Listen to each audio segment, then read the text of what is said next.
To split a screen in Excel, you would do something along these lines. I'm going to put my cursor here and I go up to View. Right there it says Split.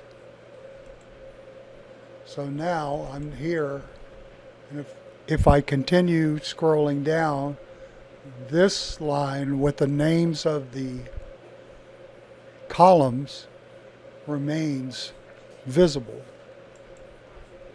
So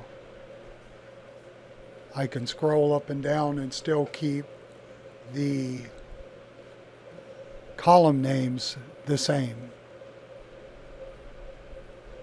I hope this makes sense.